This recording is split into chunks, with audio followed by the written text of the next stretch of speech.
As the world mourns Pope Francis, history's most secretive transfer of power begins. White smoke, the path to a new pope, guides you through this momentous transition. We explain exactly what happens next, leading to the dramatic conclave vote. Learn how each ritual unfolds, what each tradition means, and why these ancient ceremonies still matter today.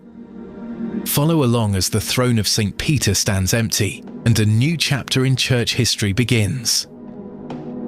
White Smoke, available wherever you get your podcasts.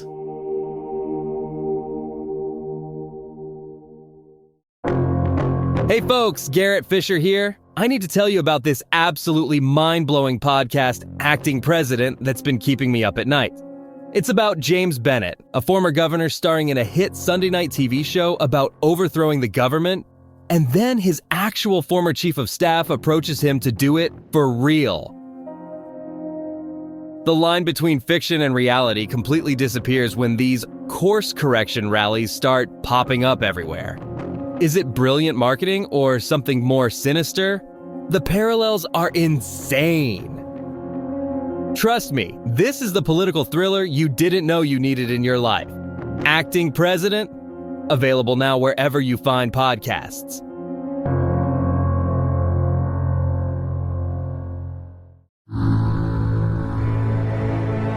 Caloroga Shark Media.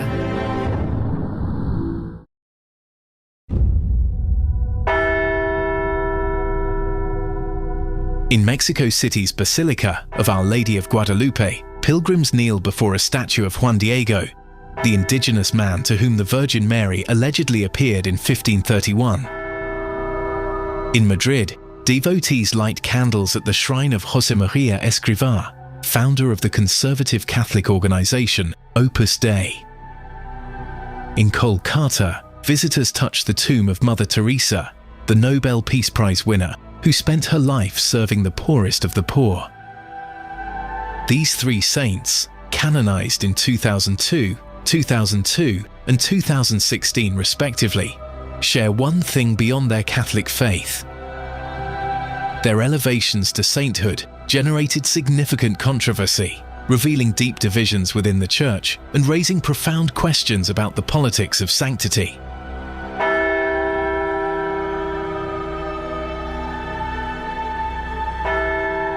This is White Smoke, Episode 16, Saints and Scandal.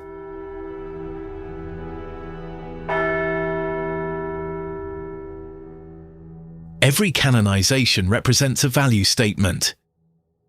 The Catholic Church declaring not just that a particular person is in heaven, but that their life offers a model worthy of imitation. When that person's life or legacy is contested, their canonization becomes a battleground for competing visions of Catholicism itself.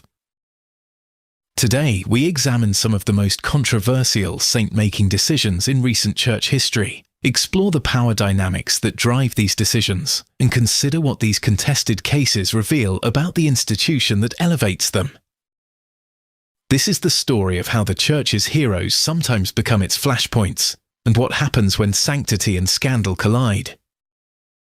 At the heart of every canonization lies the verification of miracles, typically unexplainable medical healings attributed to the candidate's intercession after death. This process blends spiritual claims with quasi-scientific investigation in ways that often generate controversy. In the case of Juan Diego, the indigenous Mexican to whom the Virgin Mary allegedly appeared in 1531, the historical evidence for his very existence was hotly disputed.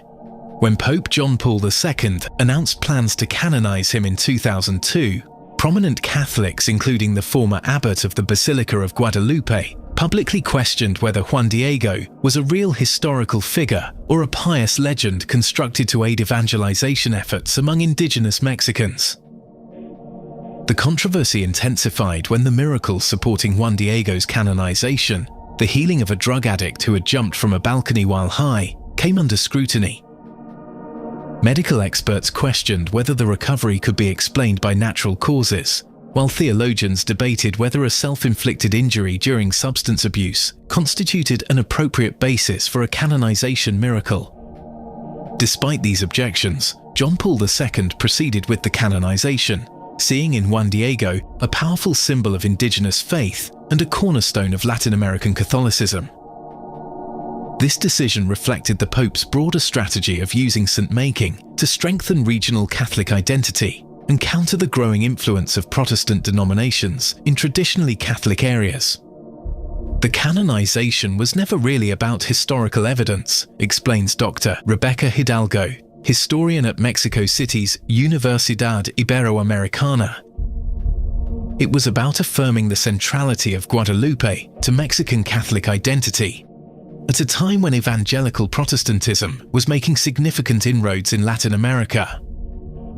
The case illustrates how miracle verification, ostensibly an objective process, can become subject to institutional priorities and geopolitical calculations.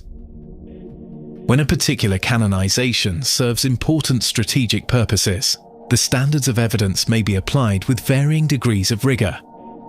If Juan Diego's case raised questions about historical evidence, the canonization of Josemaría Escrivá, founder of Opus Dei, a powerful and controversial Catholic organization, generated concerns about process, power, and preferential treatment. Escrivá died in 1975.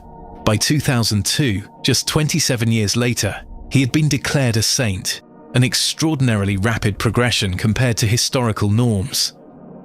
This acceleration raised eyebrows not just because of its unprecedented speed, but because of Opus Dei's well-documented influence within Vatican circles. At the time of Escrivá's canonization, Opus Dei members held numerous influential positions within the Vatican bureaucracy.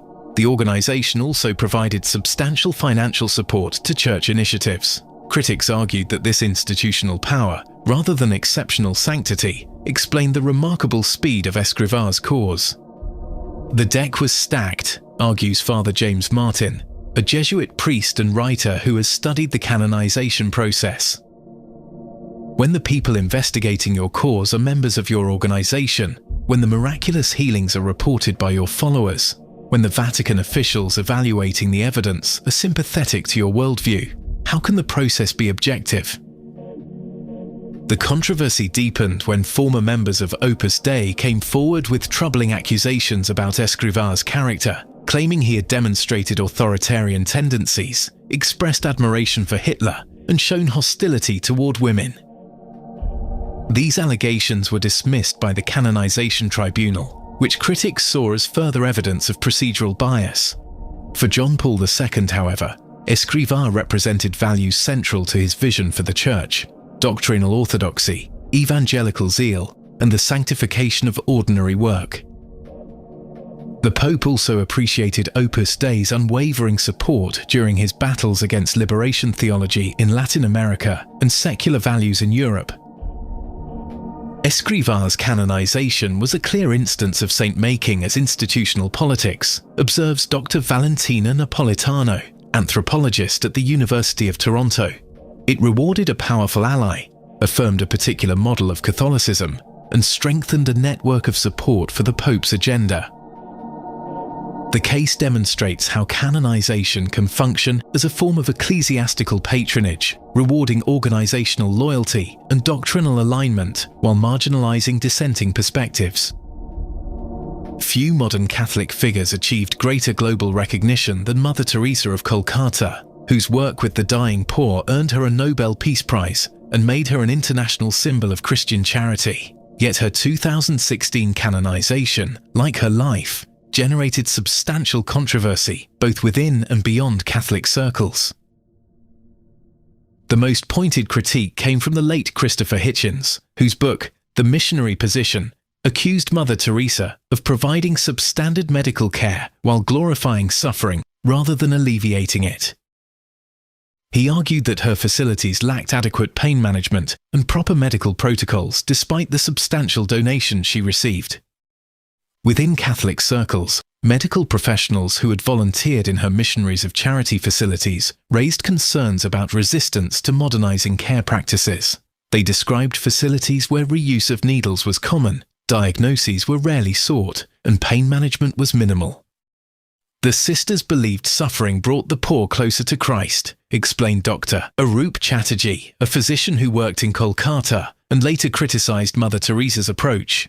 But from a medical perspective, allowing treatable pain to continue when resources exist to alleviate it raises serious ethical questions.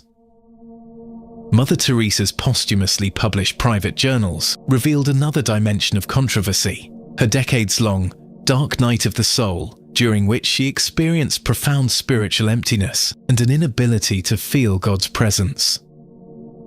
While many theologians viewed this struggle as evidence of profound spiritual depth, critics saw hypocrisy in her public certainty alongside private doubt. Pope Francis, who canonized Mother Teresa in 2016, embraced both her charitable work and her spiritual struggles as models for contemporary Catholicism. Her willingness to serve despite feeling spiritually abandoned aligned with his emphasis on concrete action over abstract theology. Mother Teresa embodied Francis's vision of a church that is bruised, hurting and dirty because it has been out on the streets, explains Sister Mary Catherine Werner, who studied under the saint in Kolkata. Her canonization wasn't about acknowledging perfection, but recognizing radical commitment to the marginalized. The controversy surrounding Mother Teresa illustrates the complex intersection of sanctity with evolving standards of care, cultural differences in understanding suffering, and tensions between religious and secular humanitarian approaches. It also demonstrates how the Church can incorporate critique into its narrative, presenting a saint's flaws and struggles as dimensions of their holiness rather than obstacles to it.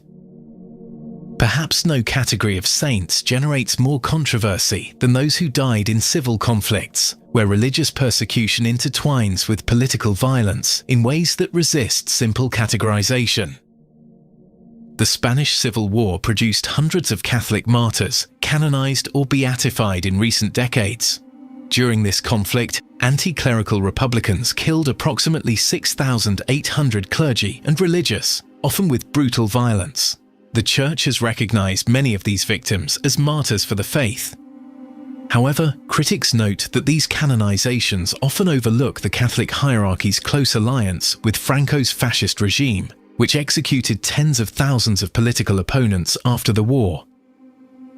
The selective memorialization of violence creates what some scholars call an asymmetric memory that acknowledges anti-clericalism's victims while minimizing the Church's complicity in the subsequent repression. Similar controversies have surrounded martyrs from Mexico's Cristero War, 1926 to 1929, El Salvador's Civil War, 1979 to 1992, and various communist regimes. In each case, the fundamental question remains: when religious identity overlaps with political allegiance, how can we distinguish persecution for faith from casualties of political conflict? The Church wants clean narratives about martyrdom, explains Dr. Carlos Santiago, historian at the Autonomous University of Madrid. But in civil conflicts, motives are complex.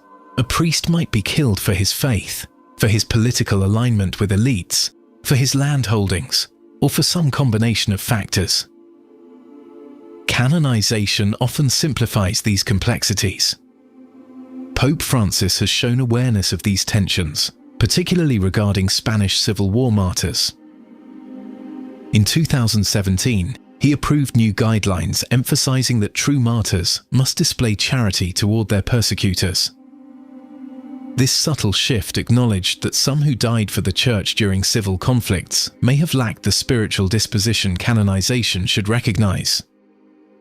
The contested martyr cases reveal how sainthood becomes a battlefield for historical memory and national reconciliation when the Church elevates martyrs from one side of a civil conflict without acknowledging broader historical complexities.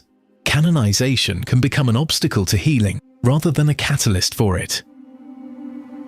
More in a moment.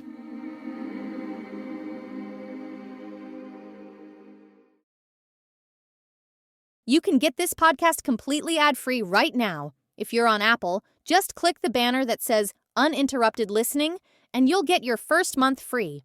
If you use Spotify or other podcast players, go to caloroga.com/plus. It's just $5 a month, and you'll get access to over 20 premium shows with no interruptions. Binge listen to new series like the political thriller Acting President, Signal Lost, where military secrets land on the wrong phone, and Pager Protocol, the thriller about exploding pagers in the wrong hands.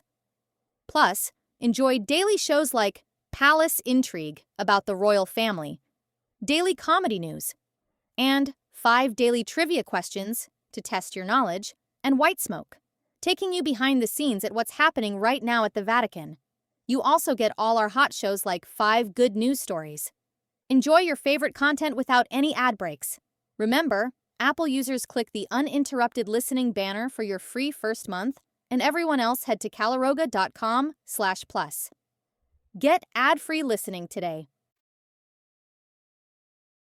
No potential canonization has generated more sustained international controversy than that of Pope Pius XII, whose pontificate during World War II continues to spark heated debate regarding his response to the Holocaust.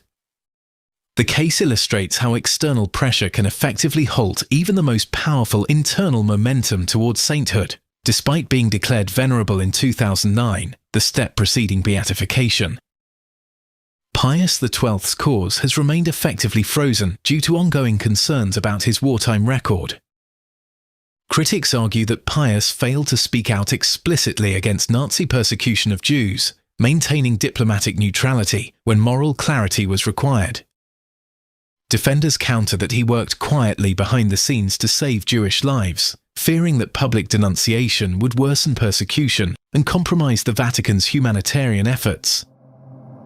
The controversy intensified when the Vatican opened portions of its wartime archives in March 2020, allowing scholars greater access to primary sources. Early research findings have presented a complex picture that resists simple conclusions about Pius's wartime decisions. The archival evidence reveals neither the monster of critical caricature nor the hero of apologetic accounts, explains Dr. Robert Ventresca, historian at King's University College and author of a biography of Pius I. We see a pontiff navigating extraordinarily difficult circumstances, making decisions that seemed prudent given available information, yet perhaps failing to grasp the unprecedented nature of the Holocaust until relatively late. The case demonstrates the challenges of evaluating historical figures by contemporary moral standards while acknowledging the genuine constraints they faced. It also illustrates how canonization in the modern era must consider not only the Church's internal assessment of a candidate's virtue, but also the broader public perception of their legacy. Pius XII canonization would have profound implications for Catholic-Jewish relations and the Church's ongoing reckoning with its Holocaust-era actions, notes Rabbi David Sanmel, who has participated in Catholic-Jewish dialogue for decades. This isn't just an internal Catholic matter, but one that affects interfaith bridges built over the past 60 years. 3 successive popes, John Paul II, Benedict and Francis, have approached this case with notable caution, recognizing that rushing to judgment would damage both historical understanding and interreligious relationships. The ongoing careful evaluation suggests a more nuanced approach to saint-making than critics sometimes acknowledge. While recent canonizations generate headlines, some of the most significant controversies involve saints recognized in the Church's early centuries, when canonization processes were less formalized and historical information more limited. Emperor Constantine, who legalized Christianity in the Roman Empire through the 313 Edict of Milan and convened the First Council of Nicaea in 325, exemplifies this phenomenon. Venerated as a saint in Eastern Orthodox churches and recognized as the Great in Catholic tradition, Constantine's legacy remains deeply contested. The emperor's conversion to Christianity fundamentally altered the religion's relationship with political power. Prior to Constantine, Christians had been an intermittently persecuted minority. After him, Christianity became increasingly entwined with imperial authority. This shift had profound theological and ethical implications that continue to shape Christian politics today. Critics note that Constantine delayed his baptism until his deathbed, executed his wife and son, and maintained pagan practices alongside his Christian profession. They argue that his elevation represents not genuine sanctity, but the Church's compromise with power, a Constantinian bargain that corrupted Christianity's prophetic witness. Defenders counter that Constantine should be judged within his historical context, where mercy toward political enemies was rare and religious syncretism common. They emphasize his protection of Christians, his generous patronage of church construction, and his support for doctrinal unity. The Constantine controversy is really about competing visions of the Church's proper relationship to political power, explains Dr. Elizabeth de Palma di Giza, historian at the University of California, Santa Barbara. Those who criticize his sainthood typically advocate a more countercultural, prophetic Christianity, while those who defend it often see value in Christianity's capacity to influence social structures from within. This ancient controversy remains relevant today as Catholic leaders navigate complex relationships with diverse political systems worldwide. When Pope Francis criticized Constantinian tendencies in the Church, he invoked a long-standing theological critique of Christianity's accommodation to power, a critique paradoxically directed at a figure the Church itself has honored. The case demonstrates how canonization decisions made in one historical context continue to shape theological debates across centuries, often in ways the original decision-makers could never have anticipated. Physical incorruptibility, the alleged preservation of a saint's body without decay, represents one of the most tangible and controversial aspects of Catholic saint-making. While no longer considered an official criterion for canonization, the phenomenon continues to influence public perception of sanctity and generate both devotion and skepticism. Bernadette Soubirous, the visionary of Lourdes who died in 1879, remains perhaps the most famous example. When her body was exhumed in 1909, it reportedly showed little decomposition despite adverse burial conditions.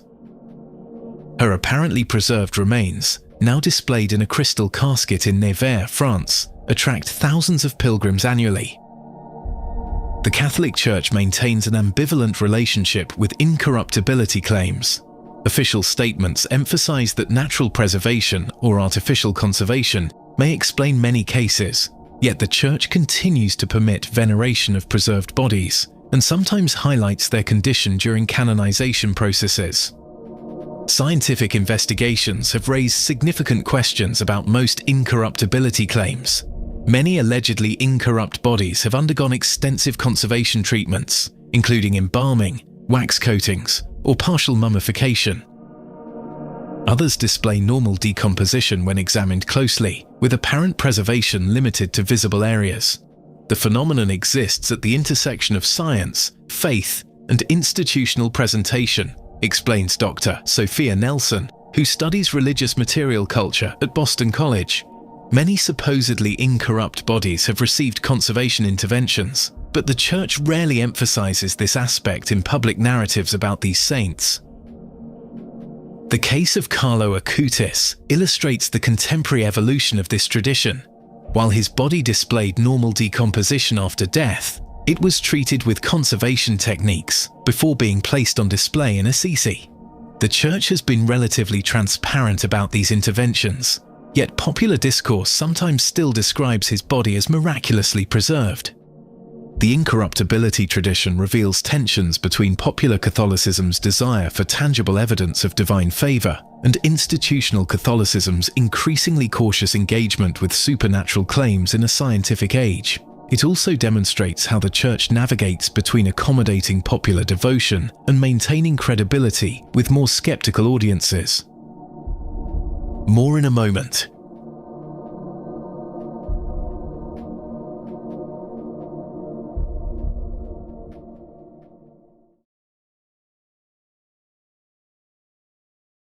As the Catholic Church continues navigating the complex terrain of the 21st century, its saint-making processes face both challenges and opportunities.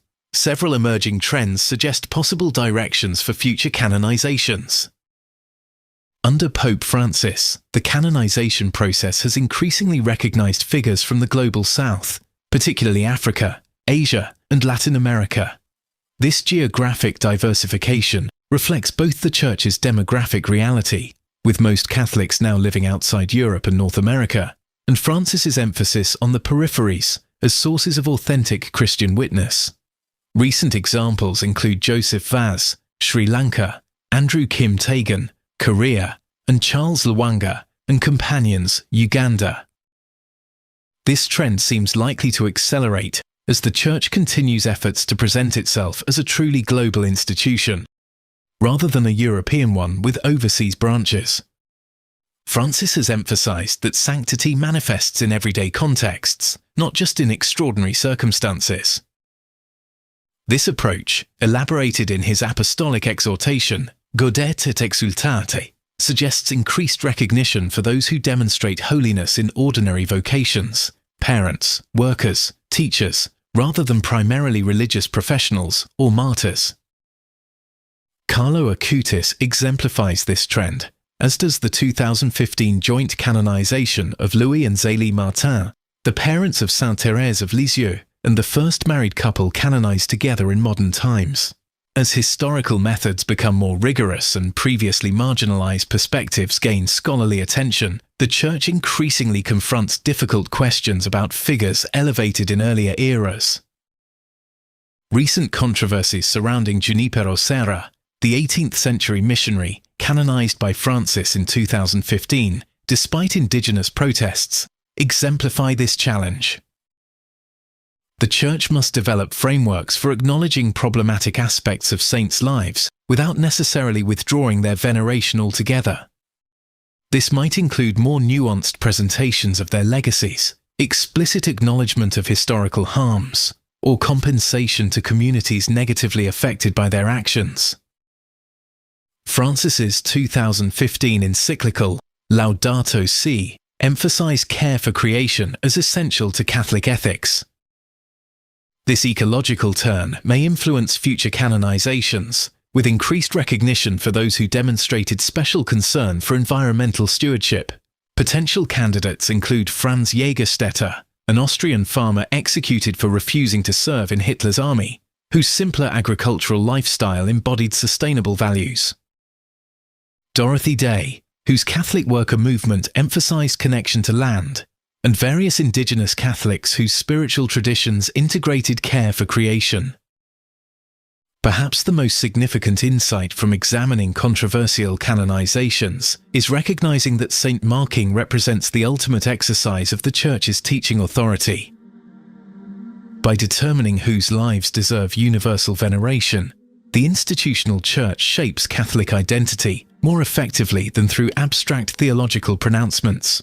When the Church canonizes someone, it doesn't just say, "This person is in heaven," explains Dr. Kenneth Woodward, author of Making Saints and former religion editor at Newsweek. It says, "This life represents what we value, what we aspire to, what we believe exemplifies the gospel." That's a profoundly political statement in the deepest sense of the term.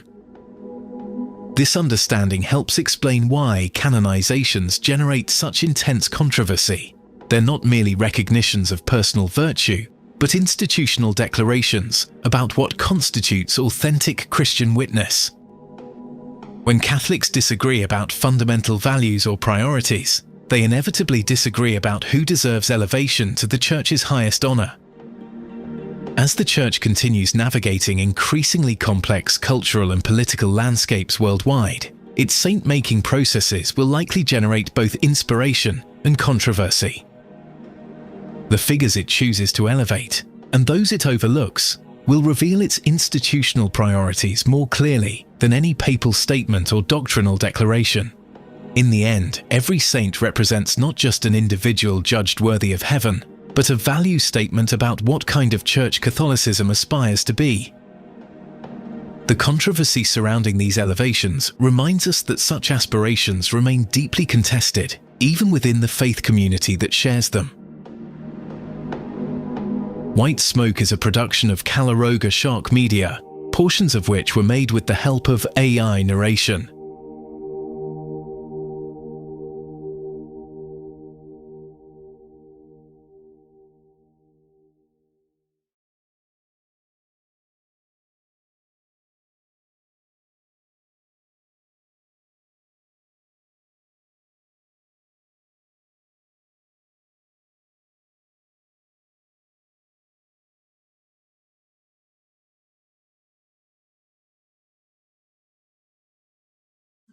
What happens when the Catholic Church's heroes become its flashpoints? This week on White Smoke, Saints and Scandal, the politics of controversial canonizations. From Mother Teresa's contested legacy to disputed martyrs of civil wars, we investigate how saint-making becomes a battlefield for competing visions of Catholicism. Behind every controversial saint lies a struggle over the Church's identity itself. Following the historic canonization of Carlo Acutis, discover the untold stories of saints whose elevations divided Catholics worldwide. White Smoke, revealing the politics behind the Church's highest honor. White Smoke wherever you get your podcasts.